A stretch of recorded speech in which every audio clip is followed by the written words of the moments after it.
Hello बच्चों, कैसे हैं आप सभी। आई होप आप लोग बहुत अच्छे होंगे।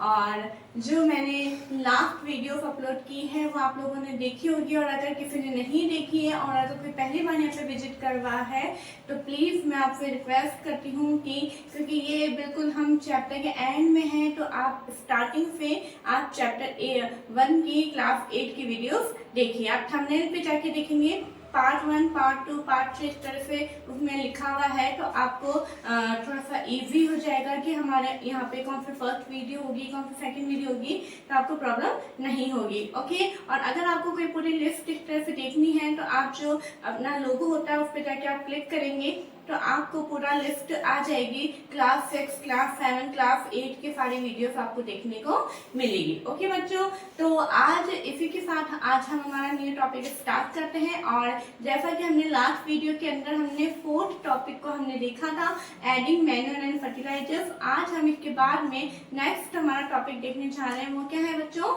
आज हमारा टॉपिक है प्रोटेक्शन फ्रॉम वीड्स। ओके, क्या है protection from weeds? It is the 5th step of agriculture practice. जैसा कि मैंने आपको हर एक स्टेप के ऊपर ये लाइन लिखवाई है ताकि आपको याद हो कि ये कौन से नंबर का स्टेप है, हमारा 5th नंबर का स्टेप है।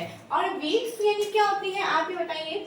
वीड्स, अब यहाँ पे लिखा है वीड्स से प्रोटेक्ट करना है, तो किससे करना है? वीड्स। वीड्स क्या होते हैं? Many undesirable plants may grow naturally along with the crop. These plants called weeds. यानी क्या होता है जब अपन क्रॉप को कल्टीवेट करते हैं, ठीक है, तो उसके साथ में आप देखते हैं कुछ जंगली झाड़ियां फिर कुछ प्लांट अपने आप उग जाते हैं। उनको कोई उगाता नहीं है, वहाँ पे कोई कल्टीवेट नहीं करता है, लेकिन अपने आप से वो ग्रोथ करने लग जाते हैं। तो ऐसे अनडिफरेबल, अनवांटेड, जिन्हें हमें नहीं चाहिए, वो अनवांटेड है, ऐसे प्लांट्स को हम क्या बोलते हैं? वीड्स बोलते हैं। और वीड्स को हिंदी में बोलते हैं खरपतवार। क्या बोलते हैं?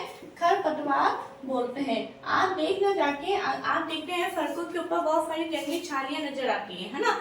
क्या कोई आपने लगाया कभी उन्हें वहां जाके, या मैंने लगाया? नहीं, वो अपने आप उग गई हैं। तो अपने आप कुछ चीजें उग जाती हैं। कभी कभी आप देखते हैं अपन स्पिनिच वगैरह जब अपन खरीदते हैं तो उसके साथ में कुछ कुछ अपने आप उनके अंदर कुछ ऐसे आपको प्लांट्स नजर आते हैं, ठीक है, तो वो आ जाती है। तो वो क्या है? वो हमारी वीड्स है। कभी आपके घर में अगर छोटे से कुछ गार्डन टाइप में बना हो तो आप वहां जाके आप जरूर से देखिएगा, आपको वीड्स नजर आएंगी। अब क्या है ये वीड्स, क्या उसको हमें क्या करना होता है? रिमूव करना जरूरी है।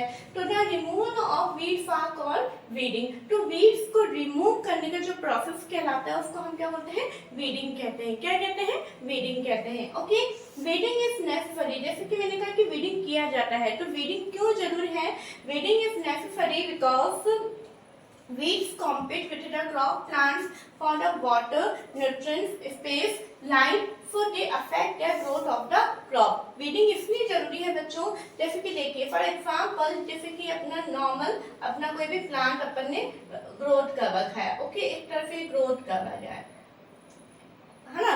अब इसी के बीच में अगर ये वीड्स उग जाती हैं तो वीड्स क्या करती है? इनसे लंबी भी होने लग जाती है। तो जो भी सनलाइट होगा तो सनलाइट को ये लेंगी, ये ज्यादा लंबी हो जाएगी तो इसकी शैडो इसके ऊपर आने लग जाएगी। शैडो इसके ऊपर आएगी तो ये जो हमारी मेन प्लांट है उनको पूरी सनलाइट नहीं मिल पाएंगी। प्लस ये जो है सॉइल के न्यूट्रिशन जो कि प्लांट को लेने चाहिए वो इन वीड्स को मिलने लग जाएंगे। तो इस कारण जो वीड्स होते हैं वो हमारे जो मेन प्लांट हैं उनकी चीजों को ये खुद भी खपत करने लग जाते हैं। जैसे फॉर एग्जांपल हमारे घर में कोई मेहमान आ जाते हैं और कोई बच्चे आते हैं और वो अगर आपका एप्पल आप वो ले लेते हैं तो आपको क्या लगता है कि इसने मेरा एप्पल ले लिया। इसी तरह से जो हमारे मेन प्लांट है वो ये सोचते हैं कि ये जो अनवांटेड प्लांट्स हैं वो हमारा लाइट ले रहे हैं, वो हमारा स्पेस ले रहे हैं, वो जो वाटर हम दे रहे हैं वाटर को इन अनवांटेड प्लांट की रूट्स पे अब्सॉर्ब कर रही है, तो वो क्या हो रहा है? सारा वेस्टेज हो रहा है। इसीलिए फार्मर को क्या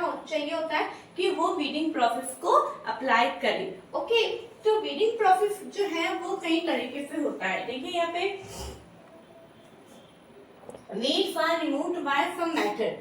weeds जो को रिमूव करने के कुछ मेथड्स हैं यहाँ पे। फर्स्ट हमारा टिलिंग। क्या है? टिलिंग। टिलिंग के बारे में जो है हमने चैप्टर के स्टार्टिंग में हमने देखा है कि टिलिंग क्या होता है। क्या होता है tilling? Before sowing of crop helps in uprooting and tilling of weeds which make and dry up and get mixed with the soil।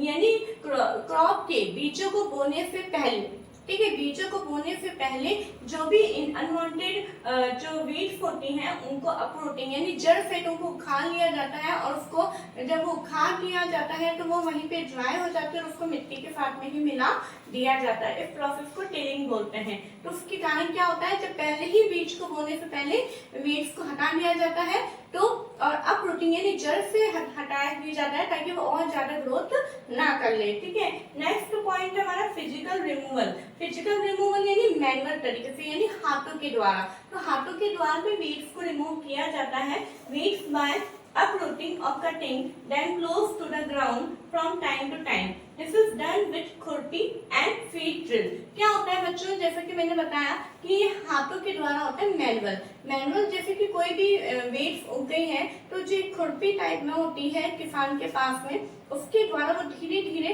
जड़ साइड उनको निकालता है, और निकालने के बाद में वहीं पे मिट्टी उसके ऊपर वापस ढक के उसको कवर अप कर देता है। क्यों?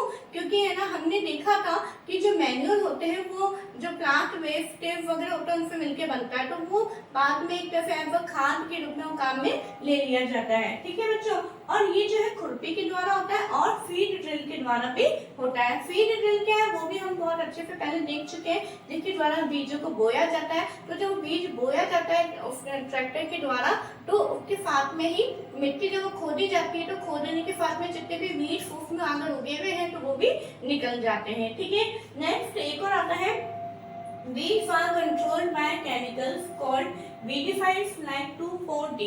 और यहाँ पे कुछ केमिकल्स का छिड़काव भी किया जाता है, उनके द्वारा भी वीड्स को पूरी तरीके से उनके ऊपर कंट्रोल पाने की कोशिश की जाती है। और जो केमिकल्स काम में लिए जाते हैं, उन जो वीड्स को हटाने के लिए जो केमिकल्स काम में लिए जाते हैं उन्हें क्या बोलते हैं?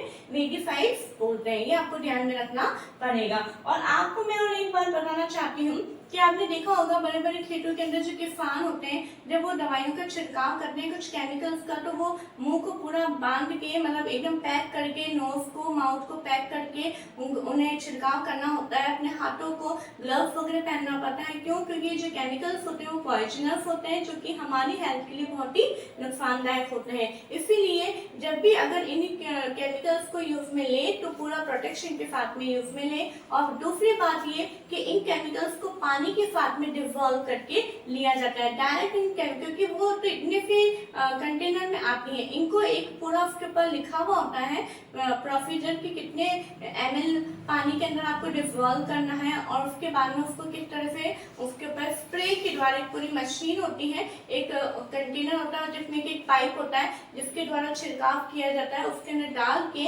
और फिर उसका छिड़काव किया जाता है, और वो केमिकल्स के डायरेक्ट कांटेक्ट में हमें आने से बचना है। ठीक है बच्चों, तो यहाँ पे आज एक ही टॉपिक हम ले पाए हैं जो कि हमारा टॉपिक है प्रोटेक्शन फ्रॉम वीड्स। और वीड्स जो है इसका हम छोटे छोटे से हमारे घर में गार्डनिंग भी करते हैं, उसमें भी हमें ध्यान में रखना चाहिए कि वीड्स हमारे उसमें उगे हुए नहीं होने चाहिए, नहीं तो वो हमारे मेन जो प्लांट है उनको खराब कर देंगे, उनको पूरी तरीके से वो हेल्दी ग्रोथ नहीं हो पाती है। ठीक है बच्चों, तो आई होप आपको आज का ये वीडियो अच्छा लगा हो, और अगर कोई पॉइंट आपको समझ में नहीं आया हो तो प्लीज आप इसे देखिए, कमेंट करिए और क्वेश्चन अराइज करिए ताकि मैं आपके प्रॉब्लम को सॉर्ट आउट कर सकूं।